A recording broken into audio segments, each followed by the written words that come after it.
I'll just start by saying that the same-sex marriage debate has been framed around the idea of marriage equality or equal marriage, and we've heard tonight about the idea that marriage is becoming more equal.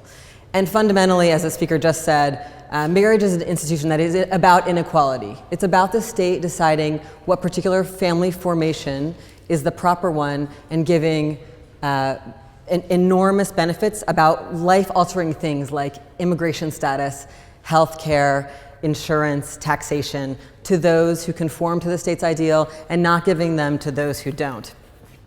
As many feminist theorists have been saying and activists for centuries, marriage has long been understood as a tool of social control that's also about labor exploitation. Marriage traditionally has been about ensuring that women did an enormous amount of unpaid labor, and that is still the case. I imagine in your country as it is in mine, that for the most part, that unpaid labor is still secured in that relationship and done by women. And as has been said before, marriage is also a site, feminists showed, of extreme violence. The person most likely to kill us is our partner. The family is a troubled site where there is severe abuse against children and disproportionately abuse against women. And so I say those things because there is this danger. It's so easy to romanticize marriage. We've all seen the thousands of movies. It's easy to raise the hairs on your skin by telling you the story of something that happened to me that was loving, but that is really not the thing we're talking about tonight. We're talking about the form that is state marriage. People can have love, delight, care, connection without this state form, and so I want to separate those two because I think that's possibly a false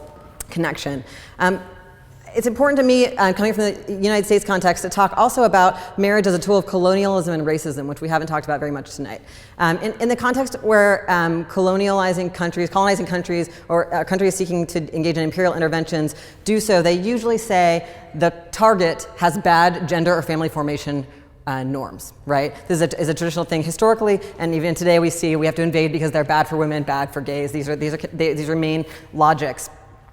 North America, in the colonization of North America, we saw marriage as a key tool of that colonization. We saw male settlers given 160 acres if they went westward, but given an extra 160 acres if they brought a wife. At the same time that we saw settlers destroying indigenous communal ways of living and other family formations, burning longhouses, criminalizing the family formations that were part of indigenous societies, and creating allotment schemes that forced land ownership for indigenous people through individual males, right? So this was part of the dispossession scheme, was enforcing family formation and gender norms from the European context onto indigenous people. And I think we could trace other examples that are the same. So I want to name that because also in the United States, and I wonder if this is the case here, the child welfare system still disproportionately enforces family formation norms and gender norms on Black and Indigenous families. Those are the families most likely to have their kids separated from them through the child welfare system, which is deeply tied to the criminal punishment system in the US.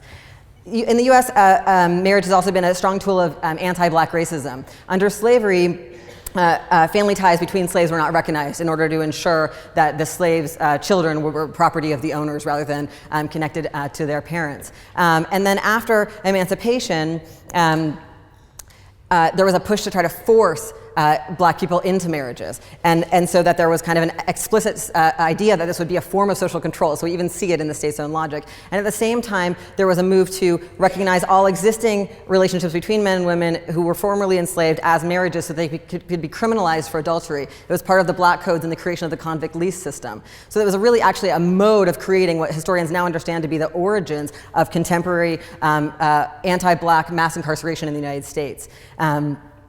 After that, we saw, after explicit apartheid was made illegal in the United States and Jim Crow was sort of set aside, a new set of laws that were that targeted people who were children of illegitimate children born outside of marriage, to exclude Black people again, selectively applied to exclude Black people again from programs and benefits.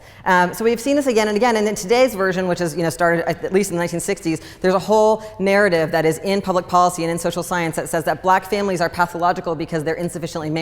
We see this in the Moynihan Report, an important governmental document from 1965. We see this in the talking points of people like Ronald Reagan, who lift up this racist, sexist idea of the welfare queen and have reshaped welfare policy by saying that Black families are pathological because they're not sufficiently married, and enforcing policies. If you look at the 1996 Personal Responsibility and Work Opportunity Act, which aim to destroy welfare in the United States, what you see is a whole discourse of how people are poor because they're not married enough. So these kind of anti-black, anti-poor talking points really center marriage and have changed policy in the US. And today we see that Obama continues Bush's marriage promotion, healthy marriage promotion program, $800 million to try to encourage poor women, specifically women of color, to get married. So we see this ongoing.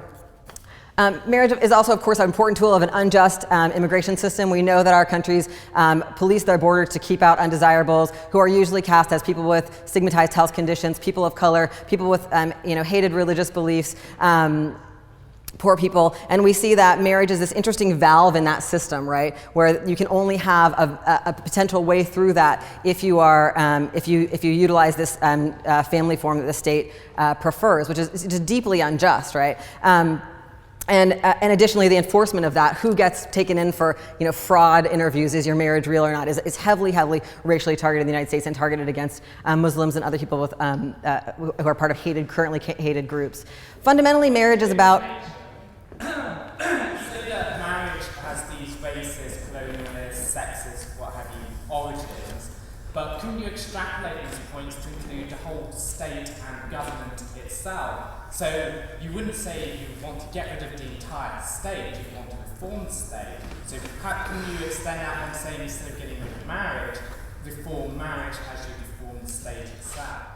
There are many state institutions that I think we should dismantle, including prisons and borders and others. So I think we could have that conversation. I'm going to leave it aside for now. But I think that the work of, if I'm interested in social justice, marriage is something I would want to dismantle. That's what I'm trying to say, right? So that because of the ways that marriage actually plays out, because of the ways it maintains these harms. And another part of that is that marriage is an institution of private property, that it primarily is about who gets various property. And one of the things you can see in that is statistically in the United States, poor people marry way less than rich people, because there's not something to inherit, there's not health benefits to share, there's often not immigration status to share, right? And so one of our questions would be, if we were interested in economic justice, might we want to, for example, dismantle an institution that maintains current wealth relations that are deeply unjust?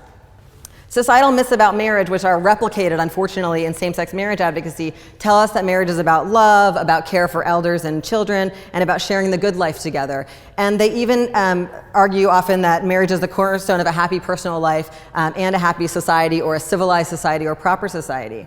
Feminist, anti-racist, and anti-colonial social movements have identified marriage as a system that violently enforces sexual and family norms. From these social movements, we understand marriage as a technology of social control, exploitation, and dispossession, wrapped in a satin ribbon of sexist and heteropatriarchal romance mythology.